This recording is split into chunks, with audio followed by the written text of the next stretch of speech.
नमस्कार, मैं हूं जलपर प्रिय और आप देख रहे हो के न्यूज नेशनल। सभी क्रिप्टो करेंसी पर पाबंदी लगाने के लिए सरकार संसद के शीतकालीन सत्र में the crypto currency and regulation of official digital currency bill 2021 लाएगी। क्रिप्टो करेंसी के इस्तेमाल में राहत देने के लिए ही सरकार इस बिल में रिजर्व बैंक ऑफ इंडिया यानी कि आरबीआई की ओर से सरकारी डिजिटल करेंसी चलाने के लिए फ्रेमवर्क का प्रावधान भी रखेगी। इस बिल को लेकर लोकसभा बुलेटिन में सरकार की ओर से जानकारी भी दी गई है। गौरतलब है कि वित्त मामलों की संसदीय समिति में क्रिप्टो करेंसी को लेकर चर्चा हुई थी, जिसमें पाबंदी की बजाय नियमन का सुझाव भी दिया गया था। भारत सरकार क्रिप्टो करेंसी पर शिकंजा कसने की तैयारी में है।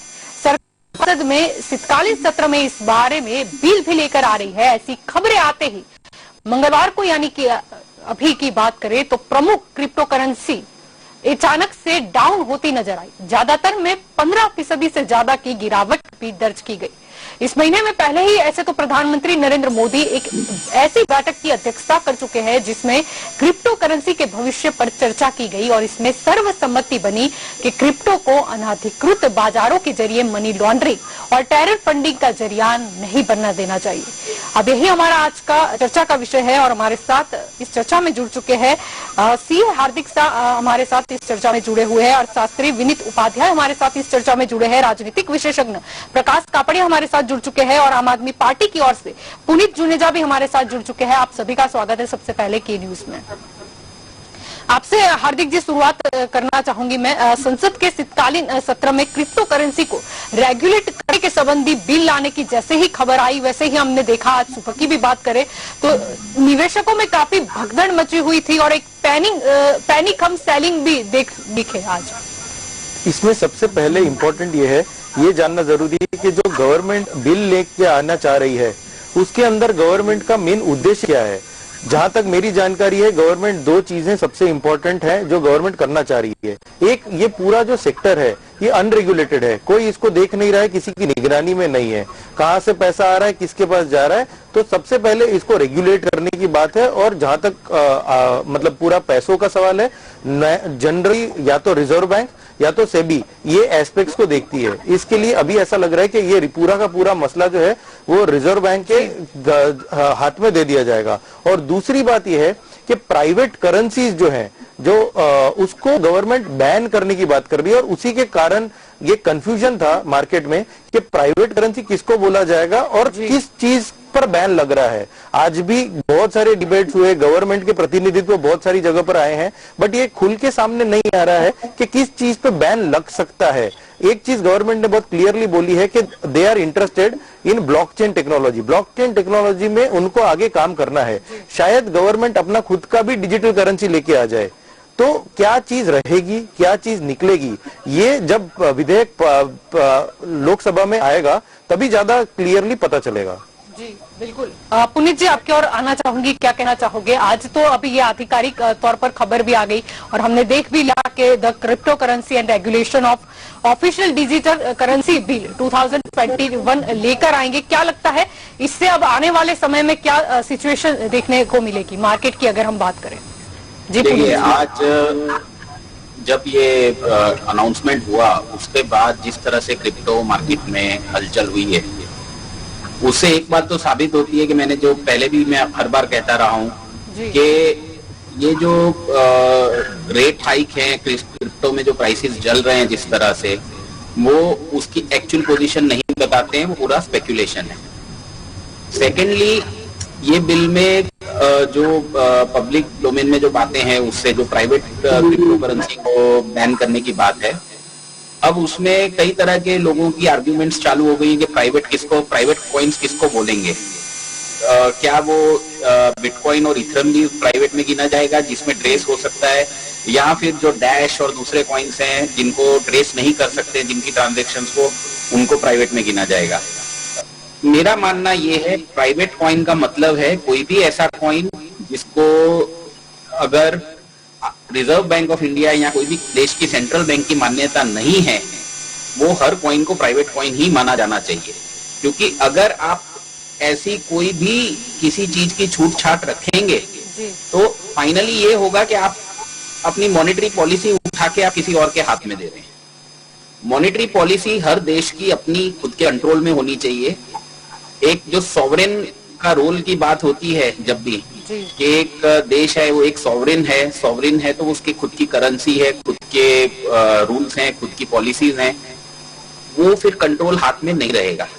रही बात टेक्नोलॉजी की कि ब्लॉकचेन टेक्नोलॉजी जो है उसका सरकार भी कह रही है कि यूज होना चाहिए पॉजिटिवली। हर समाज में हर सेक्टर ये बात को मानेगा कि कोई भी टेक्नोलॉजी नवी आती है तो उसको आप स्ट्रेट अवे डिनाई नहीं कर सकते हैं। आप ये नहीं कह सकते कि वो पॉलिसी के मतलब आप कि हम उसको रिजेक्ट कर रहे हैं कोई भी टेक्नोलॉजी को, मगर वो टेक्नोलॉजी के किस लेवल पे कैसे यूज करना है। आज एग्जांपल मैं आपको देता हूं कि इनिशियली जब रॉकेट साइंस की बात होती थी तो रॉकेट साइंस का मकसद था स्पेस तक जाना, पर वो रॉकेट साइंस के साथ साथ मिसाइल्स भी डेवलप हुई जिसका मकसद हुआ वॉरफेयर।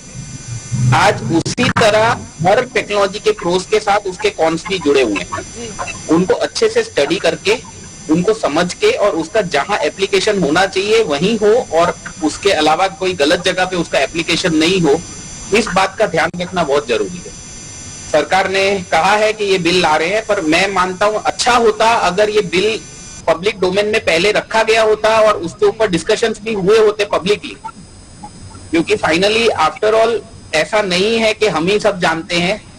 कुछ लोग शायद हमारे अर्थशास्त्री हैं, कुछ हमारे फाइनेंस मतलब आजकल फाइनेंशियल वर्ल्ड भी एक साइंस की तरह काम कर रहा है, तो उनके भी कुछ ओपिनियंस और व्यूज उसमें लिए गए होते तो ज्यादा अच्छा होता।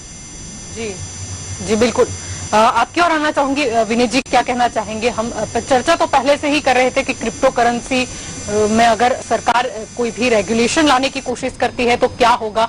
हम ये भी बात कर रहे थे कि तब अगर क्रिप्टो करेंसी को यहाँ पर हरी झंडी नहीं मिलती तो फिर सिचुएशन क्या रहेगी। और आज शायद देखा भी गया कि जैसे ही खबर आई कि इसको रेगुलेट करने के लिए सरकार बिल लेकर आ रही है, वैसे ही गिरावट भी देखी गई। अगर हम इसकी प्राइस की बात करते हैं, क्या कहना चाहोगे? जी, जैसे कि आज हम बात कर रहे हैं कि ये जो एक पर्टिकुलर बिल आने वाला है इसके बारे में जैसे एक डिस्कशन शुरू हुई, जल्पा जी मेरे को थोड़ा तो मैं ये कह रहा था कि जब भी हम ये बात कर रहे हैं, आज रघुराम यादव जी ने बहुत एक अच्छी बात कही है कि अगर हम लोग किसी भी तरीके की क्रिप्टो करेंसी को अभी जो देख रहे हैं वो अगर लाएंगे तो कहीं ना कहीं वो एक अनरेगुलेटेड चिट फंड्स की तरह एक डेंजरस सिचुएशन क्रिएट कर देगी और वो सिचुएशन से हमें बचना चाहिए। जहां पे भी मैंने पहले भी अपने जो डिबेट्स हुए वहां पे भी ये चीज बताई कि दुनिया के अंदर जैसे भी मॉनेटरी इवोल्यूशन हुआ है, वो मॉनेटरी इवोल्यूशन के अंदर हम लोगों ने ये चीज देखी है कि कोई भी करेंसी जो फॉर्म है वो अगर किसी भी प्रॉपर बैकअप के बिना, अगर जैसे हमारे यहाँ पे एक मॉनेटरी सिस्टम में सरकार जो है उसको गोल्ड रिजर्व्स दिए जाते हैं, सिक्योरिटीज देती है रिजर्व बैंक को, उसके जो है अनुरूप जो है रिजर्व बैंक जो है वो करेंसी इशू करती है। जब ये चीज के अंदर कोई किसी भी तरीके का कोई रेगुलेशन नहीं है, कोई बैकअप नहीं है, कल उठ के अगर वो करेंसी की वैल्यू जीरो हो जाएगी तो लोगों को आप क्या भरोसा दिलाएंगे? ये चीजों को समझना बेहद जरूरी है। जहां तक रहा सवाल कि ये जो हम बात कर रहे थे कि अभी वैल्यूएशन नीचे आया, वो एक पैनिक सेलिंग की वजह से क्या हो गया कि लोग जो है वो सेल करते गए और उसकी वजह से प्राइसेस नीचे आ गए। ये प्रॉपर इकोनॉमिक फेनोमेना था, उसमें और कोई ज्यादा बड़ी बात नहीं है और ये शेयर मार्केट में भी काफी दफा होता है, तो ये पैनिक सेलिंग की वजह से हुआ है। जहां तक रहा सवाल, जब हम बैन करने की बात कर रहे हैं, ये बहुत बड़ी चीज है। India is going to set an example for the rest of the world कि हम अगर चाहते हैं तो हम अपनी खुद की डिजिटल करेंसी बनाएंगे, बट हमें दूसरी प्राइवेट करेंसी से कोई लेना देना नहीं है। और एक तरीके से एक गाइडिंग फोर्स बनेंगे हम कि जहां पे हम दुनिया को एक राह दिखाएंगे कि अगर आपको इसको सही तरीके से यूटिलाइज करना है और रेगुलेशन के साथ करना है तो डेफिनेटली उसका बहुत ज्यादा फायदा हो सकता है। बट अगेन हमने जैसे बात की कि टेरर फंडिंग, मनी लॉन्ड्रिंग, ये कंसर्न हमारे हैं और आज की डेट में अगर हम बात करें बैंकिंग सिस्टम के अलावा अगर ये एक जो पैरेलल इकोनॉमी वाला रास्ता अगर जो है वो ओपन हो जाता है तो वो ना ही सिर्फ भारत के लिए बट दुनिया के दूसरे देशों के लिए भी बहुत बड़ा खतरा बन जाएगा, जहां पे कोई भी तरीके की टेरर फंडिंग या कोई भी kind of money laundering activity जो है उसको ट्रेस कर पाना मुश्किल होगा। तो ये बिल्कुल एक तरीके से सही डायरेक्शन में स्टेप लिया गया है कि जो भी करेंसी रेगुलेटेड नहीं होगी उसके अंदर ट्रेडिंग नहीं होनी चाहिए। जी बिल्कुल, आपकी और लौटना चाहूंगी यहाँ पर हार्दिक जी। प्रश्न ये भी उठता है कि यहाँ पर अगर हम इस बिल का अगर इंट्रोडक्शन देते हैं, जो तरीके से एक पीडीएफ बाहर आई थी जिसमें लिखा गया है कि the bill also seeks to prohibit all private cryptocurrency in India, यानी एक शब्द का बहुत ही मतलब होता है। करेक्ट। तो हमेशा लीगल लैंग्वेज के अंदर शब्द का बहुत ज्यादा महत्व होता है। प्राइवेट क्रिप्टो करेंसी क्या है, इस पे लोग आज पूरा दिन से डिबेट कर रहे हैं। जैसे कि हमने भी थोड़ी देर पहले बात किया कि क्या बिटकॉइन, इथेरियम जैसे जो बड़े कॉइन्स हैं, राइट, क्या उसको प्राइवेट बोलेंगे जहां पर पूरा ट्रैकिंग ट्रेसेबल है। मतलब कि जब मैं खरीद रहा हूं और आपको अगर मान लो बेच रहा हूं, तो भले ये पूरा हो रहा है ऑनलाइन, बट पब्लिक की और प्राइवेट की से हम ट्रेस कर सकते हैं किसने खरीदा है, किसको बेचा है।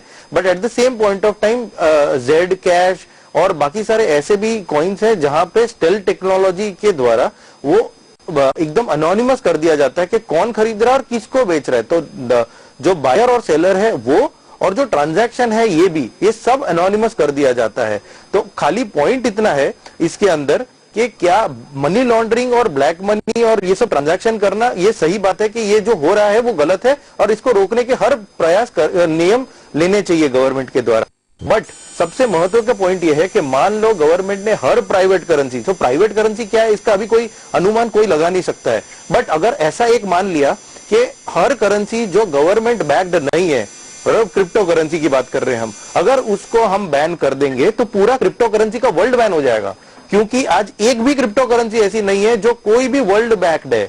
बिटकॉइन आज कौन लाया था किसी को पता नहीं है, एक नाम है सतोशी नाकामोटो, बट कौन है वो किसी को नहीं पता है। उसी हिसाब से इथेरियम है, वो लड़का एक 25 साल का जो पूरा मैनेज कर रहा है। शिबा इनू है, वो भी एक इजरायली कंपनी मैनेज कर रही है। बट इसमें सबसे इंपॉर्टेंट ये है कि मान लो प्राइवेट को तो आपने बैन कर दिया और गवर्नमेंट ने नया अपना फाइनेंशियल कॉइन लेके आ गया, डिजिटल कॉइन, तो क्या इनोवेशन होगा? क्योंकि ये एक ऐसी टेक्नोलॉजी है जो हर 6 महीने बदल जाती है। बिटकॉइन आया था पेमेंट सिस्टम रेगुलेट करने, पेमेंट सिस्टम बनाने, उसमें से खामियां निकाल के इथेरियम बना दिया गया स्मार्ट कॉन्ट्रैक्ट पे, उसमें से और इनोवेशन होके नॉन फंजिबल टोकन या एनएफटी आ गया। ये हर 6 महीने बदलने वाली टेक्नोलॉजी है। Technology is ever changing and fast. But यहां पर अगर गवर्नमेंट बैन कर देगी हर क्रिप्टो करेंसी, मान लो बिटकॉइन, इथेरियम और बाकी सारे भी, और गवर्नमेंट बोलेगी कि मैं अपना कॉइन लेके आऊंगा, तो कौन इन्वेस्टर आएगा, कौन पैसा लगाएगा, कौन रिटेलर पैसा लगाएगा? कोई नहीं आएगा और ये इंडिया को पीछे ले जाएगा। सो प्रैक्टिकली एक पॉइंट इतना ही है कि जहां पर एनोनिमस है वो बैन करना सही है, but at the same point of time जहां ट्रेसेबिलिटी है, जहां पे आप पब्लिक की प्राइवेट की जोड़ के आप उसको ट्रेस कर सकते हो किसी भी कारण से, और इसको साइबर फ्रॉड के साथ भी देखना चाहिए आइडियल केस में, क्योंकि साइबर फ्रॉड इंडिया में बहुत राइजिंग स्केल पे बढ़ रहा है। But at the same point of time अगर ट्रेस कर सकते हो तो उसको रहने देना चाहिए, भले एज एन इन्वेस्टमेंट मोड। और जो एक आंकड़ा नॉर्मल केस में मार्केट में फैलाया जा रहा है कि 10 करोड़ लोग इन्वेस्ट कर रहे हैं इंडिया से और तकरीबन 6 लाख करोड़ रुपया इन्वेस्ट हो चुका है इंडिया का, ये शायद गलत है, क्योंकि रिजर्व बैंक के गवर्नर ने भी बोला है कि इतना बड़ा अमाउंट नहीं है, थोड़ा सा कम है। But at the same point of time आज पब्लिक जो है वो पैसा क्यों डाल रही है इसके अंदर? क्योंकि उनको रातों रात अमीर बनना है। सब ये अपना अपना रिस्क देख के चल रहे हैं। शायद वो अगर जीरो भी हो गया तो सब अपना अपना रिस्क देख के चल रहे हैं। कोई इसको करेंसी के जैसा नहीं देख रहा है, सब इसको असेट के तरीके देख रहे हैं। तो ये असेट की तरह से ही देखना चाहिए, ना कि इसको करेंसी के लिए, क्योंकि करेंसी हो ही नहीं सकता ये। जी बिल्कुल, आपकी ओर आना चाहूंगी पुनीत जी। यहाँ पर अगर हम बात कर रहे हैं कि जैसे ही ये बिल का प्रस्ताव आया, जैसे ही एक पीडीएफ बाहर आई जिसमें स्पष्ट ये लिखा गया है कि official digital currency to be issued by the Reserve Bank of India, यानी एक डिजिटल युग की तो हम बात करते थे, लेकिन डिजिटल करेंसी की बात अगर आ रही है, ऐसे तो हम आजकल डिजिटल यूज करते ही है, चाहे वो किसी प्राइवेट बैंक की ऐप हो या तो फिर हम पेटीएम या दूसरे कोई ऐप गिन ले। क्या लगता है डिजिटल करेंसी आएगी उससे क्या मतलब इकोनॉमी पर इफेक्ट रहेगी इसके? देखिए, डिजिटल करेंसी और क्रिप्टो दोनों डिफरेंट है। डिजिटल करेंसी है जो एक देश की अपनी खुद की करेंसी है, उसकी वैल्यूएशन में, उसकी क्या बोलते हैं यूजेबिलिटी में कोई डिफरेंस नहीं होगा। तो जो मेरे हिसाब से सरकार लाने जा रही है वो ये है कि डिजिटल करेंसी रहेगी, आपका 1 रुपया वो 1 रुपया डिजिटल हो जाएगा। आज आपने 1000 रुपए किसी को देने हैं तो आपको 1000 रुपए के डिजिटल कॉइन्स आप अपने वॉलेट में से किसी और के वॉलेट में ट्रांसफर कर सकेंगे आपके मोबाइल डिवाइस से। जी। एक लिमिट होगी आप कितने होल्ड कर सकते हैं at a point of time. आज की डेट में इसका एक फायदा ये जरूर होगा, मेरा मानना है कि जो कैश के ऊपर ये कंट्रोल नहीं कर पा रहे हैं वो शायद कंट्रोल इसमें पॉसिबल होगा, क्योंकि अगर आप किसी को ये बोलेंगे कि आप 5 लाख से ज्यादा कैश घर में नहीं रख सकते तो कोई आपकी बात नहीं मानेगा। मगर आप अगर ये बोलेंगे कि आप वॉलेट में अपने 1 लाख से ज्यादा के डिजिटल कॉइन्स नहीं रख सकते हैं तो वो आप एनफोर्स कर सकेंगे, क्योंकि आपकी करेंसी वो आपका वॉलेट उससे ज्यादा आपको रखने ही नहीं देगा, इसलिए वो मॉड्यूलेट करा जा सकेगा। उसके अलावा जो कैश को छापने की, उस कॉइन्स और नोटों को छापने की जो प्रक्रिया है, जो खर्चे हैं, वो सब शायद सरकार उससे बचा पाएगी और वो उस चीज को, वो फंड्स को ज्यादा अच्छे से दूसरी जगह पे यूटिलाइज कर पाएगी। उसके अलावा जो ट्रेसेबिलिटी का इश्यूज आते हैं जो कि कैश में, आज आप अगर आप अपने अकाउंट में दिखा रहे हैं कि भाई हमारे पास इतना कैश ऑन हैंड है। मैं एक बार ये चीज सोच रहा था, आज हमारे साथ एक चार्टर्ड अकाउंटेंट है, वो शायद इस पे ज्यादा 3.5 करोड़ लोग, अगर यहाँ 4 करोड़ लोग टैक्स पेयर्स हैं, आप अगर उनके टोटल कैश ऑन हैंड जो वो डिस्क्लोज करते हैं अपने इनकम टैक्स रिटर्न में, वो मैच करें अगर आप आरबीआई का जो कैश इन सर्कुलेशन है, तो मेरे को ऐसा लगता है कि वो 3.5 करोड़ लोग जो इनकम टैक्स रिटर्न में दिखा रहे हैं वो कैश ऑन हैंड उससे कहीं ज्यादा होगा। जी। आप बात को समझ रहे हैं? मतलब इसका मतलब ये है कि खाली 3.5 करोड़ लोगों के हाथ में ही कैश है, तो ऐसा नहीं है। तो ये सब चीजों का जो है आई थिंक बेटर कंट्रोल हो सकेगा डिजिटल करेंसी में। मगर इसके नुकसान क्या है? इनके नुकसान है कि एक किसान है, एक मजदूर है जो कि आज शायद टेक्नोलॉजिकली अपग्रेडेड नहीं है। ऐसी हमारी शायद 70% पॉपुलेशन ऐसी है इस देश की जो ये चीज के लिए शायद आज की डेट में तैयार नहीं है। वो ही नहीं, हमारी सरकारें भी अभी पूरी तरह से तैयार नहीं है, हमारे लॉ एनफोर्समेंट एजेंसीज भी पूरी तरह से तैयार नहीं है। आज कोई किसी के वॉलेट में से 5,000 रुपए चले जाते हैं, वो एफआईआर करने जाता है, उसकी एफआईआर ली नहीं जाती, उसको कहते हैं छोड़ना 5,000 के लिए तो इधर आया, उसको इस तरह कह के वापस भेज दिया जाता है। तो ये चीजों को हम कैसे कंट्रोल करेंगे डिजिटल कॉइन्स के साथ, डिजिटल करेंसी के साथ, वो ज्यादा जरूरी है। एक जो रीढ़ की हड्डी होती है कोई भी देश की इकोनॉमी की, उसकी लॉ एनफोर्समेंट उसके साथ होती है, और जब तक वो हमारी अपग्रेडेटेड नहीं होगी तब तक ये प्रॉब्लम आएंगी, और उसके लिए हम आज की डेट में तैयार नहीं है, ऐसा मेरा मानना है। जी बिल्कुल। आपकी और यहाँ पर आना चाहूंगी विनीत जी। यहाँ पर प्रश्न ये भी उठता है कि सरकार ने 2 घोषणाएं एक साथ की आज जो हम देख रहे हैं। पहले तो कि डिजिटल करेंसी है वो आरबीआई के द्वारा इशू की जाएगी, और दूसरी ही मतलब लाइन में उन्होंने लिखा है कि prohibit all private cryptocurrencies in India. यानी शायद सरकार को भी पता है कि ये बहुत ज्यादा जरूरी है। अगर हमारी डिजिटल करेंसी वाला अगर हमें आगे बढ़ाना है तो शायद प्राइवेट क्रिप्टो करेंसी को कहीं ना कहीं एक लिमिटेड मोड में लाना पड़ेगा। जैसे हम बात कर रहे थे जलपा जी, पुनीत जी ने बिल्कुल सही बात कही कि डिजिटल करेंसी और ये जो क्रिप्टो करेंसी की हम बात कर रहे हैं ना, वो थोड़ा अलग कॉन्सेप्ट हो जाता है।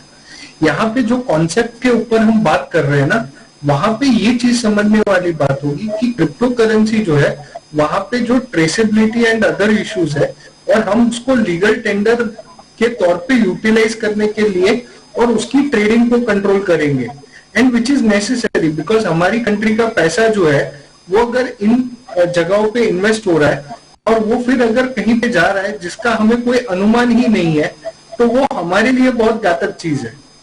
तो उस चीज को समझना मीन्स, जो चीज अगर हम पहले बोलते थे आज से 5 साल पहले या 10 साल पहले या अभी भी, जैसे जब नोटबंदी की गई थी तब की बात करें तो काफी सारे लोगों की कंसर्न थी कि फेक करेंसी जो है वो हमारे, और आज की डेट में भी वो इश्यू के ऊपर जो करना डिफिकल्ट होता था वो एकदम आसानी से वो चीज हो सकेगी। वो चीज की वजह से जो है रिजर्व बैंक ऑफ इंडिया भी अपनी कंसर्न्स रेज कर रही है। मैं मानता हूं कि सरकार जो है वो सोच समझकर बिल लाएगी। उसके ऊपर बिल लाने के बाद लोगों के सामने रखने के बाद जब एक दफा वो पब्लिक डोमेन में आएगा, उसके बाद भी उसके ऊपर जो है लोगों के ओपिनियन को समझेगी और उसके बाद जो है उसको ये जो भी डिसीजन होगा उसको इम्प्लीमेंट करेगी। बट डिजिटल करेंसी की बात करें, अगर हम ये जो करेंसी हम बोल रहे हैं ना, क्रिप्टो करेंसी, वो एक फाइनेंशियल असेट के तौर पे, जैसे हार्दिक जी ने बिल्कुल सही कहा कि हम फाइनेंशियल असेट के तौर पे अगर देख रहे हैं तो वो एक अलग विषय हो जाता है। डिजिटल करेंसी जो है वो ज्यादातर ट्रांजैक्शंस करने में हेल्पफुल होगी, तो वो दोनों के बीच में डिफरेंस बहुत ज्यादा हो जाएगा। डिजिटल करेंसी को हम लीगल टेंडर के तौर पे देंगे और ये जो करेंसीज होंगी उनको लीगल टेंडर के तौर पे माना नहीं जाएगा। ये बहुत बड़ा डिफरेंस होगा। और जहां तक रहा सवाल, जैसे हम बात करें, मेरे पैनलिस्ट जो भी हैं उन्होंने बहुत सही तरीके से बताया, चाइना ने जो है 2019 में उसको बैन कर दिया है। पहले बहुत आगाज में उनको बहुत अच्छा लगा, पर जैसे जैसे उसके कंसर्न समझते गए उन्होंने बैन किया। यूरोपियन यूनियन जो है उसने भी हर एक कंट्री को छूट दे दी है कि आप अपने हिसाब से अपने रिस्क फैक्टर को समझिए और उस हिसाब से रूल्स बनाइए। यूएसए ने बोला है कि भाई हम फेवर में है, but unless and until it is regulated. Canada में क्या बोला है कि लीगल टेंडर के तौर पे अलाउड है ओनली फॉर डिजिटल ट्रांजैक्शन, आप उसके अलावा कोई ट्रांजैक्शन उसके थ्रू नहीं कर सकते। फ्रांस ने तो उसको एक फाइनेंशियल असेट के तौर पे टैक्सेबल कर दिया है। तो कहीं ना कहीं ये चीज समझने वाली बात है कि हर एक कंट्री जो है इससे आने वाले खतरे को भाप रही है और उसी हिसाब से वही डायरेक्शन में आगे बढ़ रही है। तो ये बिल मैं नहीं मानता कि उसको और डिले करना चाहिए। एटलीस्ट उसके अंदर जो है लाके उसके ऊपर एक व्यापक चर्चा के लिए उसके द्वार खोलना वो सरकार की नीति होगी, ऐसा मेरा मानना है। बिल्कुल। प्रकाश जी, आपकी ओर आना चाहूंगी, क्या कहना चाहोगे? यहाँ पर एक फिर से बिल लाया जाएगा क्रिप्टो करेंसी के रिगार्डिंग, क्या लगता है ये कितना जरूरी है? आवाज आ रहा है ना जो अभी ये जो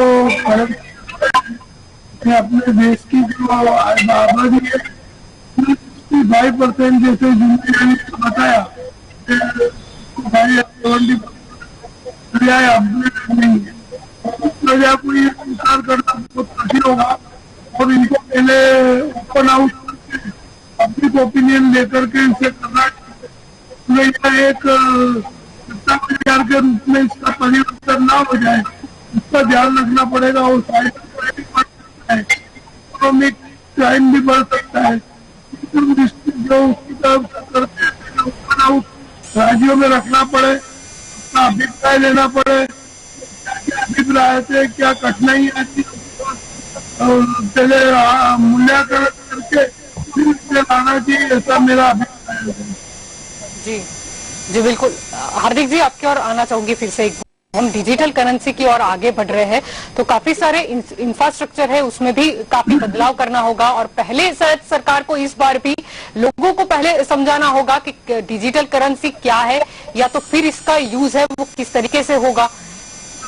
आज डिमोनेटाइजेशन के बाद नोटबंदी जब भी आई उसके बाद जो डिजिटल करेंसी, जो एक बार मान लो कि जो आज हम पेटीएम से या गूगल पे से या जो भी पैसा एक जगह से दूसरी जगह ट्रांसफर कर रहे हैं यूपीआई के थ्रू या किसी भी और माध्यम के थ्रू, वो अगर गवर्नमेंट ये इच्छे कि मैं अपना खुद का पर्सनल वॉलेट लेके आऊं और बाद में यूपीआई जो गवर्नमेंट का खुद का ही सिस्टम है बट उसके अलावा पेटीएम और बाकी सारी जो कंपनियां हैं उसके कंपटीशन में आके खड़ा हो जाऊं डिजिटल करेंसी के लिए, क्योंकि ultimately there is not a great difference between जो पेटीएम आज कर रहा है या जो गूगल पे आज कर रहा है उसके संदर्भ में। आज अगर गवर्नमेंट कल अपना खुद का वॉलेट लेके आएगी, क्योंकि डिजिटल करेंसी का सबसे पहला स्रोत वॉलेट है, वॉलेट नहीं होगा तो उससे आगे ही नहीं बढ़ेगा। तो वॉलेट क्रिएट करने के लिए सबसे इंपॉर्टेंट ये है कि आपको एक पूरा सिस्टम क्रिएट करना पड़ेगा। क्या हमारे पास वो क्रेडेंशियल है सिस्टम बनाने के? तो उसका आंसर है हाँ। क्यों? क्योंकि एक अभी थोड़े दिनों पहले जीएसटी के अंदर और उसके पहले कस्टम्स के अंदर वॉलेट का कंसेप्ट नया नया लेके आई है गवर्नमेंट, और वो वॉलेट का पूरा सिस्टम बहुत अच्छे से चल रहा है। तो गवर्नमेंट लार्ज स्केल पर पूरी पॉपुलेशन के लिए, आज जीएसटी में बहुत ज्यादा लोग रजिस्टर्ड नहीं है बरोबर 50-60 लाख ही लोग रजिस्टर्ड हैं उसी हिसाब से। बट डिजिटल करेंसी आज बहुत सारे लोग, अगर ऐसा मान भी लो कि 30% पॉपुलेशन डिजिटल करेंसी यूज करती है तो रफली 35-36 करोड़ लोग हुए। तो उस हिसाब से 36 करोड़ को अकोमोडेट करने के लिए क्या हमारे पास इंफ्रास्ट्रक्चर है, क्या हम उसको यूज कर सकते हैं? और जैसे कि अभी एक मित्र ने बताया था कि इस पूरे सिचुएशन के लिए लॉ एनफोर्समेंट एजेंसीज हम इसको केटर करने के लिए है या नहीं है, ये सबसे महत्व की चीज है। अगर ये सारी चीजें हैं तो ही डिजिटल करेंसी गवर्नमेंट एक ला सकता है। रही बात क्रिप्टो करेंसी की, तो I don't think so government एक पहले 2018 में सोच रहा था कि मैं खुद का गवर्नमेंट अपना क्रिप्टो करेंसी लेके आ जाएगा 2018 में लक्ष्मी नाम का, वो शायद बाद में उसको शेल्व कर दिया गया कि नहीं ऐसा कुछ हमको करना नहीं है क्योंकि कोई वैल्यू प्रोपोजिशन नहीं है। हर क्रिप्टो करेंसी का कोई ना कोई वैल्यू प्रोपोजिशन होता है, यहां पर कोई वैल्यू प्रोपोजिशन नहीं था। डिजिटल करेंसी सिर्फ गवर्नमेंट वो डेटा कलेक्शन के लिए काम में आएगा कि भाई कौन कितना पैसा कहां से किधर ट्रांसफर कर रहा है, कितने लोग इसको यूज कर रहे हैं, वो एक डेटा कलेक्शन का माध्यम है। आज डेटा किंग बन गया है, जिसके पास सबसे ज्यादा डेटा है वो उसको ज्यादा अच्छे से आर्टिफिशियल इंटेलिजेंस या मशीन लर्निंग या डीप लर्निंग जो भी बोलो आप, उसके थ्रू उसको ज्यादा अच्छे से यूज कर पाएगा और गवर्नमेंट को लॉन्ग टर्म में फायदा रहेगा।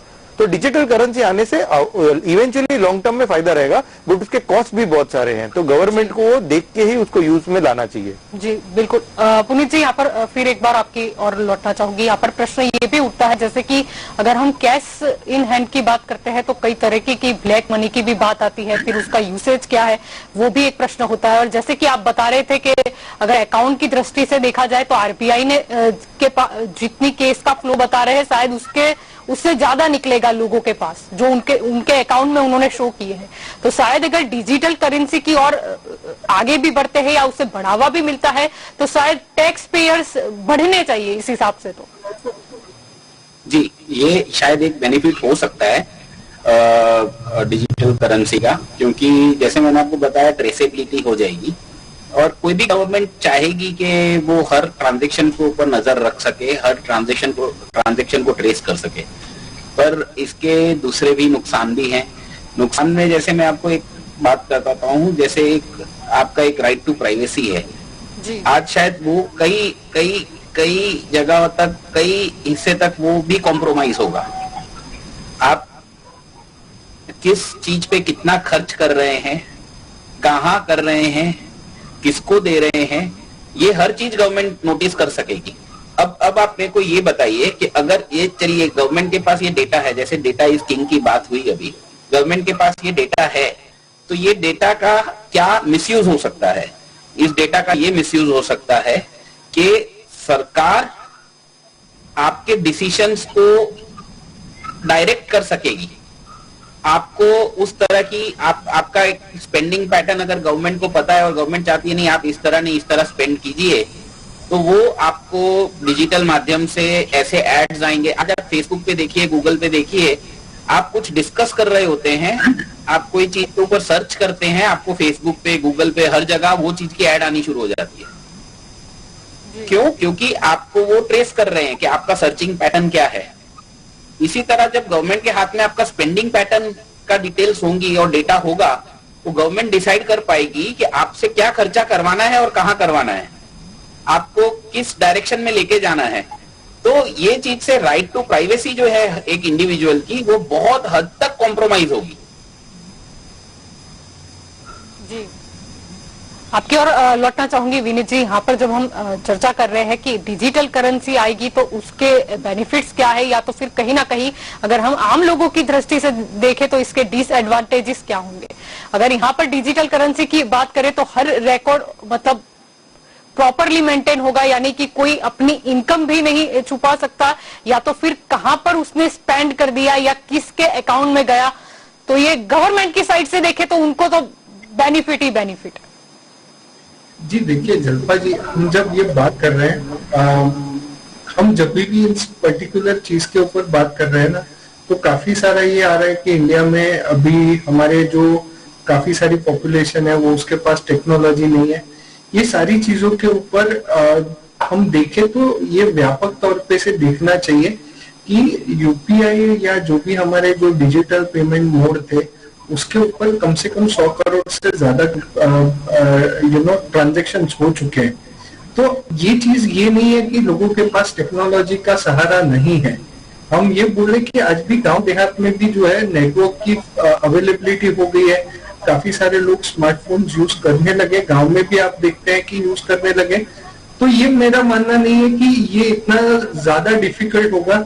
जैसे हम नई नई टेक्नोलॉजी आती गई, फेसबुक भी हमने कहा देखा था, हम आया तो यूज करना सीख गए।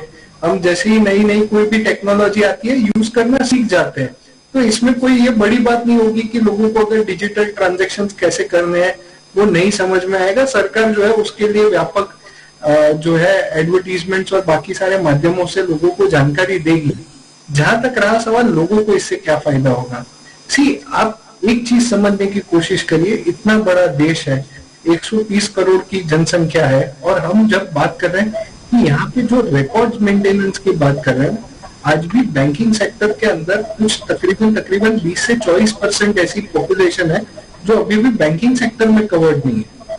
हमें ये चीज को समझना पड़ेगा कि जहाँ पे आप इस तरीके का जो भी एक मोड लाना चाहते हैं, वहां पर बैंकिंग सिस्टम को बढ़ावा देना बहुत जरूरी है। पहले तो वो करना ज्यादा जरूरी है, और सरकार ने कुछ हद तक उस चीज के अंदर सफलता भी पाई है, जैसे जनधन योजना हो या बाकी सारे जो माध्यमों के थ्रू किया है। उसमें मैं उसकी निटी-ग्रिटी में नहीं जाना चाहूंगा कि कितने ऑपरेटिव है, कितने नॉन ऑपरेटिव है, पर लोगों को एक बैंकिंग चैनल के साथ जोड़ना ये बहुत बड़ी चीज है। और मैं हर प्लेटफॉर्म पे ये कहता आया हूँ कि जब 1972 में जब हमारे यहाँ पे नेशनलाइजेशन बैंक हुआ, तब जाके अगर ये जनधन जैसा कोई एक मुद्दा जो है वो सरकार लाती, तो आज की डेट में इंडिया जो है वो फाइनेंशियली इंक्लूडेड नेशन होता। और जब ये चीज हो गई होती तो आज आपको और मुझे ये बैठ के डिस्कस नहीं करना पड़ता होता कि हम कैसे इस चीज को इम्प्लीमेंट करेंगे ना। मैं यहाँ पे सिर्फ मैं कोई पॉलिटिकल चीज नहीं बता रहा हूँ, मैं सिर्फ एक चीज बता रहा हूँ कि ये जो है ये एक तरीके का सिस्टम जो है वो होना चाहिए था, वो नहीं हुआ है। बरोबर है। अब जब बात कर रहे हैं कि लोगों को एक बार आप आएंगे, स्लोली एंड ग्रेजुअली लोगों को यूज करने के लिए प्रोत्साहित करेंगे, और सरकार की सेफ्टी एंड सिक्योरिटी अगर हमारे पास हो, आज की डेट में भी आप कितना भी बड़ी चीज क्यों ना हो जाए, कोई भी इंसान जो है वो एक अपना अकाउंट तो सरकारी बैंक में रखना चाहेगा, ये चीज हम जानते हैं। तो अगर सरकार के माध्यम से अगर कोई ट्रांजैक्शन हो रहा है तो मुझे नहीं लगता, हाँ जैसे हमारे मित्र जो है जुनेजा जी ने कहा वो बहुत सही बात है कि राइट टू प्रिवेसी हो सकता है, बट अगेन जैसे मैं कहता हूं हमेशा कि फेसबुक और गूगल को हम यूज करने दे सकते हैं, तो हमारी सरकार से हमें क्या खतरा हो सकता है, ये भी एक सोचने वाली बात है। प्रकाश जी आपकी ओर आना चाहूंगी। यहाँ पर हम डिजिटल करेंसी की बात कर रहे हैं, क्या लगता है आने वाले अगर हम 6 महीने या फिर 1 साल का भी पीरियड ले ले, क्या सिनारियो देखने को मिलेगा? ऐसा है कि ऐसा लगता है कि सरकार पारदर्शिता लाना चाहती है डिजिटल के माध्यम से। पारदर्शिता आने की बात है, उसमें जैसे 1 बजे हमने ऑनलाइन सिस्टम है, ऑनलाइन के साथ ऑफलाइन भी नहीं। तो ये जो हमारी प्रजा है वो कुछ न कुछ रास्ते ऐसे निकाल देगी, उसमें पारदर्शिता को मेंटेन रखना बहुत कठिन है। और बुद्धिजीवी वर्ग है, वर्ग है, सब उसमें रास्ते निकालेंगे। जैसे पहले सरकार हर बार प्रयत्न करती है कि कोई प्रकार की चोरी न हो, बार बार सकता रहे, लेकिन उनके पॉलिटिशियन लोग ही है जो पहले उसमें जाते थे और जाते पॉलिटिशियन लोग उसका बेनिफिट लेते हैं। तो ये जो इसमें जो प्रोफेशनल लोग हैं उनको भी बेनिफिट रहेगा। कंसल्टेंट टैक्स है जैसे अभी भी चल रहा है, तो जो ये पढ़े हुए लोग हैं वो अपनी बुद्धि का प्रयोग करेंगे। सरकार ये लाई है, इसके सामने धन को, काले धन को, अब सरकार ने कहा हम सीट बैंक जाएंगे, डेटा सब है, ऐसी सब चलता है। और सरकार का ये और प्रजा का जो है वो दूसरे दिशा में ले गई है। अरे अभी 15 दिन, महीना, 2 महीना चर्चा रही, आगे क्या होता है ये डाइवर्ट करने की योजना है, ऐसा भी मुझे लगता है। पॉलिटिकल लोगों का ये काम है प्रजा को गुमराह करना, डायरेक्शन बदल देना, क्या करना, ये सब होता है। और जो सरकार बोलती है वो हमेशा होता है, ऐसा भी नहीं। नजर करना बहुत कठिन होता है। यहाँ पर जो 130 करोड़ की प्रजा है उसमें 65% तो बीपीएल लोग हैं, तो उनके लिए अलग, और जो धनी वर्ग है वो इसका लाभ लेकर अपनी काला धन को बढ़ाएगा, ऐसा मुझे लगता है। ये मेरा अभिप्राय है। आपकी और लौटना चाहूंगी हार्दिक जी। यहाँ पर प्रश्न ये भी है कि डिजिटल करेंसी लेकर सरकार आती है तो देखना ये भी रहेगा कि क्या पर्टिकुलर हर व्यक्ति को कोई स्पेसिफिक कोड दिया जाता है, तो या तो फिर डिजिटल करेंसी है उसका यूज लोग किस तरह से कर पाएंगे। और दूसरा ये भी महत्वपूर्ण रखता है कि क्या डिजिटल करेंसी आएगी तब, जो अभी हम देखते हैं कि काफी सारी बैंक है जिसमें भी उनकी खुद की ऐप है और हम वो क्यूआर स्कैन कोड कर सकते हैं, या फिर बैंक के वॉलेट भी हम ऑनलाइन इजीली अपने अकाउंट से ट्रांसफर भी कर सकते हैं, तो क्या वो भी रहेगी सिचुएशन, या फिर डिजिटल करेंसी को ही सबसे ऊपर मान्यता दी जाएगी? आज मेरे हिसाब से ये बहुत ज्यादा क्लियर नहीं है कि डिजिटल करेंसी जो है वो कैसे आएगी, क्यों आएगी और कब आएगी। बट ये पूरे बिल का महत्व जो है आज की तारीख में वो क्रिप्टो करेंसी को रेगुलेट करने का है। डिजिटल करेंसी शायद बाद में भी गवर्नमेंट लेके आया, ऐसा नहीं है कि आज गवर्नमेंट ने कल विधेयक ले आया और परसों से डिजिटल करेंसी आनी शुरू हो गई, क्योंकि ये बहुत सारे मार्केट में एप्लीकेशन है। जैसे कि आपने बताया कि हर बैंक के खुद के एप्लीकेशन हैं, या पेटीएम और वैसे जो फाइनेंशियल इंस्टीट्यूशंस नए बन रहे हैं, स्टार्टअप है, उन्होंने अपना अपना ऐप खोल लिया और जो बहुत ही ज्यादा यूजर फ्रेंडली भी है, उसको बहुत अच्छे से यूज भी कर सकते हैं और वो बहुत ईजी टू लर्न भी है। तो मेरे को ये नहीं लगता है कि डिजिटल करेंसी गवर्नमेंट कोई जल्दबाजी में है डिजिटल करेंसी लाने के। हाँ, बट ये जल्दबाजी में है गवर्नमेंट की क्रिप्टो करेंसी जो है, जिसका मार्केट बढ़ता जा रहा है, लोग इन्वेस्ट करते जा रहे हैं। आज एक अनुमान है कि 6 लाख करोड़ रुपए ऐसे हैं जो ऑलरेडी इंडिया के लोगों ने इन्वेस्ट कर रखे हैं। तो ये जो है टेक्निकली अगर मैं कहीं इन्वेस्ट कर रहा हूं और ये किसी एक फॉरेन बंदा जो इसको मैनेज कर रहा है, तो कहीं ना कहीं तो मेरे पैसे बाहर जा रहे हैं, देश के बाहर। तो वो जो पैसे जा रहे हैं उसको कैसे रेगुलेट करें।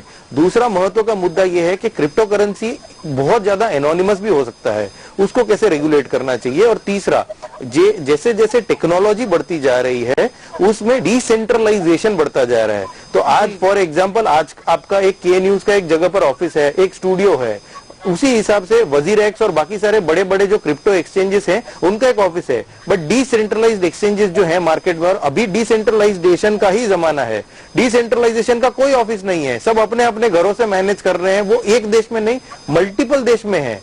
तो आप उसको कैसे मैनेज करोगे, उसको कैसे रेगुलेट करोगे? कोई ऑफिस नहीं है, कोई उसका सीईओ नहीं है, कोई कुछ नहीं है, तो उस हिसाब से उसको कैसे मैनेज करोगे? पूरा का पूरा ऑनलाइन सिस्टम है। आज गवर्नमेंट के पास सबसे बड़ा एक चैलेंज ये है कि इसको रेगुलेट करना है, ताकि ये गलत हाथों में, गलत तरीके से और गलत मैनर में पैसे बाहर ना चले जाए और गलत जगह पर ना चले जाए। तो उसके लिए ये बिल लेके आए हैं। डिजिटल करेंसी एक लाने का प्रस्ताव है, मेरे को नहीं लगता है नियर फ्यूचर में ये बहुत जल्दी आने वाला है। मतलब मैं तो नेक्स्ट 5 साल में नहीं देख रहा हूं, क्योंकि बाकी आज की सिस्टम जो है वो बहुत अच्छे से सेट हो गई है। यूपीआई भी नया आया है और हर महीने वो रिकॉर्ड क्रिएट कर रहा है। तो मेरे को नहीं लगता है कि गवर्नमेंट खुद का एक नया रुपया नाम का या कोई भी नाम का डिजिटल करेंसी लेके आएगा। क्रिप्टो को मार्केट को रेगुलेट करना ये सबसे बड़ा चैलेंज है, जिसके लिए ये रेगुलेशन लाया जा रहा है, जिसके लिए क्रिप्टो एक्सचेंजेस और बाकी सारे लोग जो लोग हैं वो बहुत टाइम से लॉबी कर रहे हैं। क्योंकि फॉर एग्जांपल अभी थोड़े दिनों पहले पेटीएम का आईपीओ का लिस्टिंग हुआ था, उस टाइम पर विजय शेखर से ये पूछा गया था कि क्या कल उठ के, क्योंकि पेटीएम भी एक स्टार्टअप है और नए नए बिजनेस में वेंचर करता जा रहा है, क्या पेटीएम क्रिप्टो मार्केट में वेंचर करेगा? तो उन्होंने यही बोला था कि अगर कोई रेगुलेशन होगा इसमें कोई तकलीफ नहीं आएगी।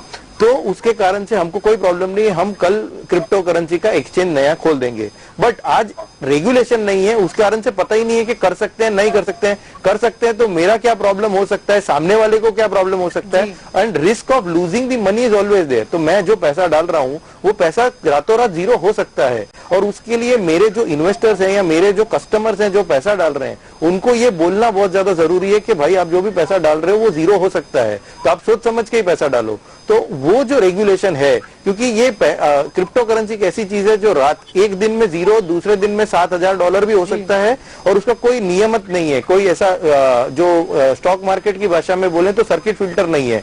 तो उसके हिसाब से ये कहीं भी किसी लेवल भी तक बढ़ सकता है और किसी लेवल तक भी वो वापस आ सकता है। तो एक जो अभी आया था थोड़े दिनों पहले मार्केट में, एक नेटफ्लिक्स पे सीरीज आया था स्क्विड गेम, उसके ऊपर से एक नया किसी ने कॉइन बना दिया स्क्विड कॉइन, और वो स्क्विड कॉइन 1 मिनट पहले $0 था, 15 मिनट के बाद उसका $7,000 भाव था, और एक दिन बाद वो वापस जीरो आ गया। तो सोचो जिसने $7,000 पे उस कॉइन को खरीदा था वो आज रो रहा होगा कि वो जीरो हो गया।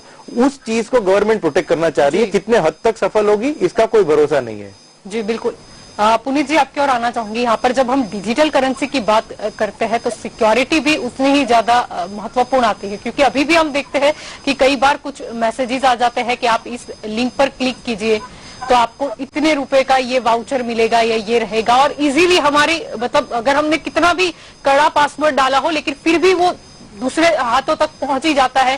पैसे भी कई बार बैंक अकाउंट से ऐसे ही चले जाते हैं। यानी कि अगर डिजिटल करेंसी सरकार ला रही है तो सबसे पहले तो अपनी सिक्योरिटी जो टीम है वो सरकार को मजबूत करनी होगी। मतलब अगर नागरिकों के पैसों की सुरक्षा की बात करें या देश की इकोनॉमी की आफ्टर ऑल बात करें, क्योंकि यहाँ पर ऐसा है कि हम ध्यान रखते हैं कि देश के कितने पैसे बाहर जा रहे हैं या क्या यूज हो रहा है, तो डिजिटल करेंसी के लिए भी ये बहुत महत्वपूर्ण हो जाएगा कि कहीं ना कहीं कोई ऐसा लो पॉइंट हमारा ना रह जाए कि पूरी इकोनॉमी हमारी डाउन आ जाए। देखिए सिक्योरिटी जो है ना वो अलग अलग पॉइंट ऑफ व्यू से हम उसको देख सकते हैं। एक सिक्योरिटी है जो हम बात कर रहे हैं फ्रॉड की, कि भाई किसी ने आपको लिंक भेजा कि आपका केवाईसी अपडेट करने के लिए और आपने क्लिक कर दिया और आपके पैसे चले गए। आपको किसी ने वाउचर भेज दिया, आपने क्लिक कर दिया और उसमें से पैसे चले गए। एक तो ये सिक्योरिटी हो गई कि भाई आप you are susceptible to cyber frauds. दूसरी सिक्योरिटी है कि इन्वेस्टर सिक्योरिटी। आज आप एग्जांपल लीजिए, हमारे साथ सीए साहब हैं, वो भी इस पे थोड़ा सा लाइट दे सकेंगे। आज आप एक स्टॉक एक्सचेंज पे लिस्टिंग के लिए जाते हैं कोई भी कंपनी, तो उसको 1000 तरह की रेगुलेशंस फॉलो करनी पड़ती है। आप उसको किसी को भी आप ऐसा नहीं अलाउ करेंगे कि आज मेरे को उठ के मन किया और मैं एक XYZ लिमिटेड नाम की company, public limited company float कर रहा हूं और उसमें लोगों से मैं पैसा लेके परसों उसको बंद कर देता हूं। वो मैं नहीं कर सकता हूं। क्यों नहीं कर सकता हूं? क्योंकि उसका एक पूरा सिस्टमेटिक बना हुआ है ढांचा कि मुझे ये रिक्वायरमेंट फॉलो करनी है। उसके बाद इनफैक्ट अभी तक कुछ समय पहले तक अगर कोई कंपनी लॉसेस कर रही है तो वो भी स्टॉक एक्सचेंज में नहीं जा सकती थी पैसे उठाने के लिए। उसमें शायद अभी दिया है थोड़ी सी डील, तो कुछ कंपनी ऐसी आई हैं जो कह रही है कि हम अगले 4 साल 5 साल भी लॉसेस करेंगे, और कंपनी पैसे उठा रही है स्टॉक मार्केट से। मगर होता क्या है, जैसे अभी हमको एग्जांपल दिया स्क्विड गेम के ऊपर से स्क्विड कॉइन आया, इस तरह आज आप भी चाहें तो एक कॉइन लिस्ट कर दें किसी भी एक्सचेंज पे, सेंट्रलाइज के डिसेंट्रलाइज एक्सचेंज पे, और आप चाहे उतना पैसा मार्केट से इकट्ठा करके वो आपने 7000 में जो कॉइन्स हैं वो बेचकर आप उसकी जीरो वैल्यू करके वहां से निकल जाए। आपको कोई पकड़ भी नहीं पाएगा, आपको कोई पूछ भी नहीं पाएगा कि ये पैसा आपका कहाँ गया। और ऐसा शायद हजारों नहीं लाखों करोड़ रुपए तक हो भी चुका होगा और हमें पता नहीं होगा, क्योंकि इसमें कई बार इन्वेस्ट करने वाले इन्वेस्टर सामने से आने को भी तैयार नहीं होंगे आपके पास कि भैया आप, क्योंकि वो यही नहीं जानते कि हम जो कर रहे हैं वो लीगल है कि इलीगल है। आप समझे बात को? तो एक सिक्योरिटी हमारी हो गई कि हम फ्रॉड के पॉइंट ऑफ व्यू से देख रहे हैं। एक सिक्योरिटी ये हो गई कि एक इन्वेस्टर सिक्योरिटी, अगर आप उसको एक इन्वेस्टमेंट का जरिया भी मानते हैं तो। पर इन्वेस्टमेंट का जरिया आप किस में मानेंगे उसको? इन्वेस्टमेंट का जरिया आप उसमें मानेंगे अगर वो कोई टेक्नोलॉजी बैक्ड है। अगर वो टेक्नोलॉजी बैक्ड नहीं है, एक किसी ने स्क्विड गेम बनाई तो स्क्विड गेम के सामने स्क्विड कॉइन छोड़ दिया, या डॉग कॉइन कोई आया और एलन मस्क एक गलती से ट्वीट कर देता है, वो बोलता है मेरी गलती थी, पर वो डॉग कॉइन एक दिन में कहीं का कहीं पहुंच जाता है। तो ये सब चीजें जो है वो बहुत खतरनाक है किसी भी देश के लिए, किसी भी देश की इकोनॉमी के लिए, और पूरी दुनिया में इससे एक आप समझिए इस बात को कि डिसेंट्रलाइजेशन की जो डिमांड है इकोनॉमी की, वो डिसेंट्रलाइजेशन उसी दिन पॉसिबल हो सकता है जिस दिन सब इक्वल्स हो, पर unfortunately we are not living in the world of equals. और जब आप अनइक्वल्स की दुनिया में जी रहे हैं तब डिसेंट्रलाइजेशन जैसा चीज के बारे में सोचना भी, इकोनॉमिक डिसेंट्रलाइजेशन की मैं बात कर रहा हूं, सोचना भी खतरनाक है। तो सिक्योरिटी के लिए ये अलग अलग पॉइंट्स है, सोशल सिक्योरिटी, फाइनेंशियल सिक्योरिटी, और ये so far as crime is concern, इस अलग अलग पॉइंट ऑफ व्यू से इसको देखा जा सकता है। जी बिल्कुल, आपकी ओर लौटना चाहूंगी विनीत जी। यहाँ पर प्रश्न ये भी उठता है कि क्या डिजिटल करेंसी आती है तो फिर इसकी प्रोसीजर क्या रहेगी, किस तरीके से रहेगी? अभी तो कुछ अभी पता नहीं है कि क्या आने वाला है, लेकिन फिर भी अगर हम सोचे कि किसी कंपनी के, जैसे हम अभी देखते हैं कि शायद हमारा सेविंग अकाउंट है वो कुछ अलग होगा, या फिर कई बैंकों में हमारे सेविंग अकाउंट हो गए। अगर हम कंपनी लेवल की बात करते हैं तो कंपनी के भी हमारे अकाउंट हो गए अलग अलग बैंक में, यानी ये डिजिटल करेंसी में कैसे पॉसिबल होगा, ये भी एक महत्वपूर्ण बात है, क्योंकि केवाईसी से लेके हर प्रोसीजर, फिर एक यूनिक कोड की भी शायद बात होगी। मतलब ये सब लोगों के मन में प्रश्न काफी सारे हैं। लोगों के मन में प्रश्न है जनता जी, हमारे मन में भी प्रश्न वही है कि सरकार करेंगी क्या। सरकार जब तक वो बिल नहीं लाती तब तक उसके ऊपर कुछ भी कहना जो है वो हवाई फायर जैसी बात हो जाएगी कि मैं कह देता हूँ कि ऐसा हो सकता है, ऐसा हो सकता है। सरकार के मन में कोई अलग विचार चल रहा हो तो मैं उसके ऊपर शायद कुछ कहना अभी बहुत बड़ी जल्दबाजी होगी। तो ये चीज एक समझने वाली बात है कि हम जब लोगों तक अपनी राय पहुंचाते हैं तो हम लोगों तक सही जानकारी पहुंचाए। तो अभी तक जो कोई भी जानकारी ऐसी बाहर नहीं आई है कि सरकार ये करेगी, इस टेक्नोलॉजी के साथ आगे बढ़ेगी, ऐसा कोई जानकारी जो है वो अभी तक पब्लिक डोमेन में नहीं है। तो उसके ऊपर कुछ भी कमेंट करना वो शायद बहुत बड़ी जल्दबाजी होगी। उसका प्रोसीजर क्या रहेगा, वो सारी चीजें जो है वो एक सिर्फ हम अभी अनुमान ही लगा सकते हैं, और वो अनुमान हमें शायद नहीं लगाना चाहिए। क्यों नहीं लगाना चाहिए? जब तक सरकार जो है वो खुल के ये चीजों के ऊपर स्पष्टता नहीं देती है तब तक उसके ऊपर किया हुआ कोई भी कमेंट जो है वो लोगों के अंदर या तो एक गलत भाव दे सकता है या तो फिर एक पैनिक सिचुएशन का बटन दबा सकता है, which we should not do. बिल्कुल, लोगों की एक्सपेक्टेशन शायद बढ़ जाए और फिर शायद बिल में वो ना निकले, कुछ और निकले। जी बिल्कुल, प्रकाश जी आपकी और जी खुदा पार निकला थोड़ा ऐसी सिचुएशन हो जाएगी। और मुझे ये भी एक छोटी सी 10 सेकंड में बात रखना चाहूंगा कि सरकार के पास ये भी एक चैलेंज है कि जैसे पिछले कुछ विधेयक जो सरकार लाई है और उसके ऊपर जो जिस तरीके का एक घमासान मचा हुआ है, सरकार जो है वो उस चीज से बाहर निकल के एक इमेज प्रेजेंट करना चाहती है कि हमारे विधेयक जो है वो हम सही तरीके से ड्राफ्ट करके लाएंगे और उसको पारित करा सकते हैं। जो मुझे ऐसा लग रहा है कि ये एक सिचुएशन ऐसी हो सकती है कि हर विधेयक पे जो है बहुत लंबा एक हसल सरकार को झेलना पड़ा है। वो एक बहुत बड़ी चैलेंजिंग बात है डिस्पाइट ऑफ हैविंग मेजोरिटी।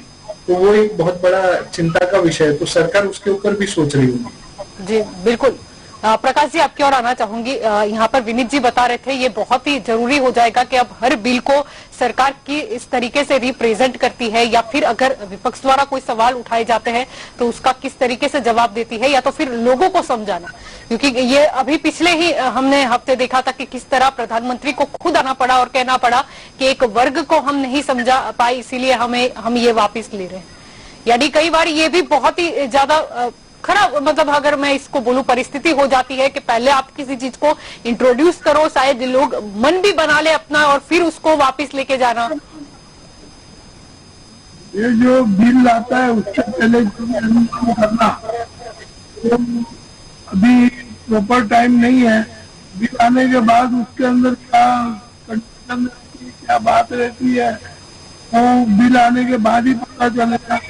अभी जो सरकार की नीति है एक्चुअली देखने जाओ तो जितनी हो सकती है, तो पॉलिटिशियन मोदी जो है वो पॉलिटिक्स के अध्यक्ष हुए हैं, इंटरनल रिजर्व बैंक के जैसे आज तक उनको ज्यादा मालूम होगा यदि कमजोर है या बैंक सेक्टर कितना कमजोर है वो उनको मालूम होगा। जीएसटी का प्रश्न है और ये जो $5-10 10 साल पहले था अभी $1,000 हो जाता है। ये अप डाउन जो चल रहा है तो सरकार की नीति में कुछ न कुछ ऐसा है ये ब्लैक मनी बाहर है, लेकिन ज्यादा से ज्यादा ब्लैक मनी जो है वो ब्यूरोक्रेट पॉलिटिशियन और बड़े उद्योगपतियों के पास यह नीति आएगी तो सरकार जो चला रहे हैं अभी और ब्यूरोक्रेट उनका मार्गदर्शन सरकार को मिलता है, इसलिए सरकार ये घोषणा करती है। इसका मेरा स्पष्ट मानना है और आपके नेता है वो भी समझ गए होंगे सरकार की नीति आर्थिक नीति कमजोर रही है, सरकार मजबूत नहीं बना पाई है, आर्थिक मजबूती ही करी है, लेकिन आर्थिक स्थिति और भी खराब होती है। ये परिस्थिति में सरकार का भेदी जब क्या है वो सरकार ही जान सकती है, ऐसा मेरा एक अनुमान है और विनीत जी होते हुए जी जी बिल्कुल। हार्दिक जी आपकी ओर लौटना चाहूंगी। यहाँ पर प्रश्न ये भी उठता है जैसे कि अगर हम बैंक की बात करते हैं तो पहले 1 लाख रुपए थे कि अगर कोई बैंक है वो कहीं ना कहीं उठ जाती है जिसे हम आम भाषा में बोलते हैं तो आपको 1 लाख रुपए मिलेंगे। फिर आया निर्मला सीतारामन लेकर आई कि आपको अगर बैंक उठ जाती है ऐसा कुछ हुआ तो अब 5 लाख रुपए मिलेंगे। अब प्रश्न ये होता है कि डिजिटल करेंसी अगर सरकार ही पूरी जिम्मेदारी लेती है तो कहीं पर तो वो सिचुएशन नहीं बनेगी, यानी हमारे पैसे सेफ हो जाएंगे, क्या मान ले ऐसा?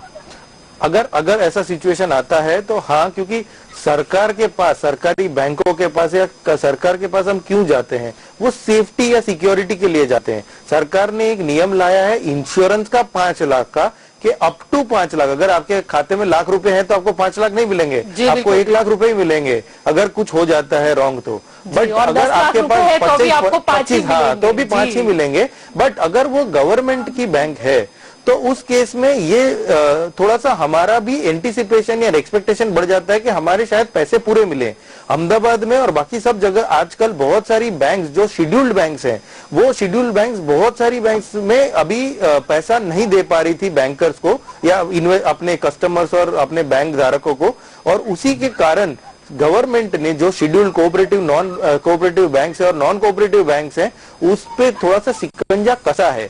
और यही जो रेगुलेशन की हम बात कर रहे हैं, यही रेगुलेशन लादना चाह रहे हैं वो लोग क्रिप्टो करेंसी वाले एक्सचेंजेस के लिए। तो सरकार यही चाह रही है कि जो भी हो रहा है वो मेरी निगरानी में हो, मेरे निगरानी के बाहर कुछ ना हो, क्योंकि आज जो क्रिप्टो करेंसी के अंदर हो रहा है या अभी डिजिटल करेंसी तो है ही नहीं, बट अगर आएगी तो भी वो गवर्नमेंट के निगरानी के अंदर रहेगी। तो आज अगर मान लो कि मैं कोई भी क्रिप्टो करेंसी खरीदता हूं, बिटकॉइन, इथेरियम या कोई भी मतलब कोई भी फालतू क्रिप्टो करेंसी भी खरीदता हूं, तो मैं सरकार को या किसी को भी कुछ नहीं बताता। और जहां तक मेरा अनुमान है, जो भी सेंट्रलाइज्ड एक्सचेंजेस हैं जो इंडिया में आज हैं, राइट, वो भी सरकार को नहीं बताते कि इन्होंने इस बिटकॉइन खरीदा है, इस वैल्यू पे खरीदा है या नहीं। बट शेयर्स और अगर म्यूचुअल फंड्स की बात करें तो अभी आज की तारीख में, अभी लास्ट 15-20 दिन के अंदर अंदर ही गवर्नमेंट ने पूरा नया सिस्टम इंप्लीमेंट कर दिया है, AIS बोल के, जहां पे आपका पूरा सिस्टम इनकम टैक्स के पास वो खुद सामने से बताते हैं कि आपने इतना खरीदा और आपने इतना बेचा और इस पे इतना टैक्स भरना है। तो इसी हिसाब से क्रिप्टो करेंसी है, वहां पे गवर्नमेंट के पास कोई अंदाजा नहीं है, सिर्फ एक ही अंदाजा है टोटल, वो भी पूरा अनुमान के साथ तो नहीं बता रहे हैं। अगर आप RBI गवर्नर का स्पीच सुनेंगे 12 नवंबर वाला, तो उन्होंने भी यही बोला था कि क्लियरली हमको भी कुछ नहीं पता है, बट एक अनुमान ऐसा है कि जितना भी टोटल पैसा जा रहा है देश के बाहर इस पर्पस के लिए, राइट, वो सही हाथों में जा रहा है या नहीं वो हमको देखना है, और उसके लिए गवर्नमेंट रेगुलेशन। तो ये पूरा जो मसला है वो रेगुलेशन का ही है, मेरी निगरानी में हो तब तक सब सही है। और सारी न्यूज सरकार के पास होती है, हाँ, सरकार से हम कुछ भी छुपा नहीं सकते हैं प्रैक्टिकली। अगर वो मांग भी लेगा, आज की तारीख में देश के पास इतने सारे नियम हैं कि अगर वो आपको मांगेगा कि आप बताओ आपके बैंक अकाउंट में कितने पैसे हैं, या आपने कितने शेयर खरीदे हैं, कितने म्यूचुअल फंड खरीदे हैं, कितनी प्रॉपर्टी है, जो भी है, राइट, वो सारी प्रॉपर्टी, सारी चीजों का डिटेल वो एक साथ लेके आ सकते हैं। और उसी के लिए आधार लेके आए हैं। आप सब कुछ धीरे धीरे आधार के साथ लिंक करो, और कल उठ के वो सोशल सिक्योरिटी नंबर जो यूएस में है उसके हिसाब से पूरा काला चिट्ठा लाके दे देगा आपको कि ये है। वो धीरे धीरे इंप्लीमेंटेशन स्टेज पे है, वो हो जाएगा। तो आज की तारीख में सिर्फ निगरानी या रेगुलेशन ये महत्व है, गवर्नमेंट ये चीज को लाना चाह रही है। जी बिल्कुल, आप सभी मेरे साथ इस चर्चा में जुड़े, इसलिए आप सभी का शुक्रिया। दंगल देश का में आज का हमारा मुद्दा था कि क्रिप्टो करेंसी बोल्ड। कहने का मतलब यही था कि जिस तरीके से जैसे ही ये न्यूज सामने आया, ये खबर सामने आई कि सरकार क्रिप्टो करेंसी को रेगुलेट करने जा रही है, वैसे ही हमने काफी मात्रा में, फीसदी में हमने गिरावट भी देखी। अगर हम क्रिप्टो करेंसी की बात करते हैं, अब प्रश्न ये भी उठता है कि यहाँ पर दो बात जो सामने आई है। पहला कि सरकार खुद की डिजिटल जो करेंसी है वो लेकर आ सकती है। अब डिजिटल युग की तो सरकार पहले से ही बात कर रही है, शायद समय आ भी गया है कि डिजिटल होना भी हमें पड़ेगा, जिसके कुछ फायदे भी है, लेकिन साथ ही साथ ये कहीं ना कहीं नुकसान में ना उसकी विपरीत असर ना हो, इसके लिए सरकार को उतना ध्यान भी रखना होगा। सबसे महत्वपूर्ण जो लोगों के मन में सवाल है कि अगर डिजिटल करेंसी आती है तो किस हिसाब से आएगी, क्या रिजर्व बैंक के थ्रू ही डायरेक्टली होगा, या तो फिर बीच में केंद्रीय बैंकों का भी कुछ रोल रहेगा, यानी अभी पूरा कंफ्यूजन का माहौल बना हुआ है। अब दूसरा जो प्रश्न था कि क्रिप्टो करेंसी, अदर जो क्रिप्टो करेंसी है उसका क्या होगा। अभी प्रश्न ये भी उठता है कि डिजिटल करेंसी जब हम हमारी ला रहे हैं, उसकी सिक्योरिटी जितनी मायने रखती है उतनी ही मायने ये भी रखता है कि अगर देश का कोई नागरिक है, अगर क्रिप्टो करेंसी, जैसे कि आज हमने देखा और पहले भी हमने कई करेंसी में ऐसा देखा है कि किस तरीके से वहां पर कभी अपमोड नजर आया और कहां से अचानक डाउनमोड भी नजर आया। शायद ऐसा भी हुआ कि एक ही दिन में कुछ आम लोग खास भी बन गए और फिर बाद में कंगाल भी बन गए। प्रश्न ये भी उठता है कि इसको, उसके ऊपर सरकार को शिकंजा कसने की जरूरत भी थी, क्योंकि आफ्टर ऑल अगर पैसे जाते तो देश के ही जाते, यानी हमारी इकोनॉमी को बचाने के लिए कई बार कड़े फैसले लेने भी पड़ते हैं। अब हम डिजिटल करेंसी की बात कर रहे हैं, ऐसे तो शायद काफी लोगों को आदत पड़ चुकी है पेटीएम की, या फिर अगर हम प्राइवेट बैंक के ऐप की बात करें जिसमें हम इजीली मनी ट्रांसफर कर सकते हैं एक क्लिक के ऊपर। शायद कैश रखने से ज्यादा हमें वो ज्यादा इजी पड़ता है अगर हम सेफ्टी की दृष्टि से देखें तो। लेकिन प्रश्न ये भी उठता है कि हम साइबर क्राइम का क्या करेंगे। क्या सरकार के पास कोई ऐसी व्यवस्था है, या तो फिर टेक्नोलॉजी इतनी ज्यादा अच्छी होगी कि इस तरीके की सिचुएशन नहीं आएगी। प्रश्न ये भी उठता है कि जब बैंक में हम अभी भी कुछ बैंक में प्राइवेट में पैसे रखते हैं तो शायद सोचते हैं कि नहीं, इसमें या एक ही बैंक में हमें इतने ज्यादा रुपए नहीं रखने हैं, शायद कुछ गड़बड़ हो गई तो कहीं ना कहीं डर भी लगता है। तो फिर अगर डिजिटल करेंसी आएगी, क्या हमारे सारे पैसे हम एक में ही रख सकेंगे, या तो फिर कोई कंपनी है क्या वो अलग से अपना एक वॉलेट रख पाएगी। ये सारी चीजें अभी जानने के लिए सारी ही जनता बहुत आकुल है।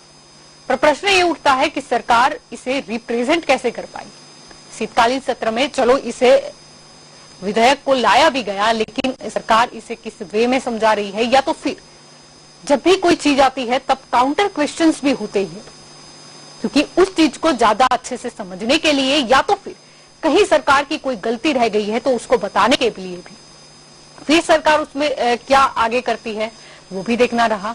और जब तक सवाल है कि डिजिटल करेंसी चलो बहुत ही अच्छा है, शायद सब इसमें खुश भी हो गए, इंफ्रास्ट्रक्चर उसके लिए सरकार कितना समय लेगी, कितना समय लोगों को भी रहेगा कि डिजिटल करेंसी को वो किस तरह अपना रहे हैं।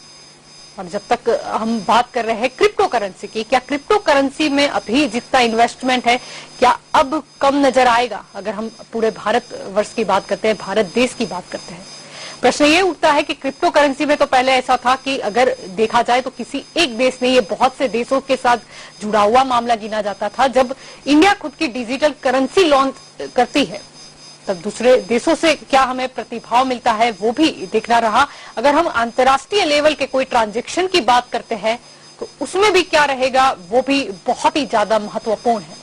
दंगल देश का में अभी बस इतना ही। ये तो आने वाला समय ही बताएगा कि आगे इस बिल में और क्या आता है। तब तक के लिए आप जुड़े रहे के न्यूज के साथ। नमस्कार।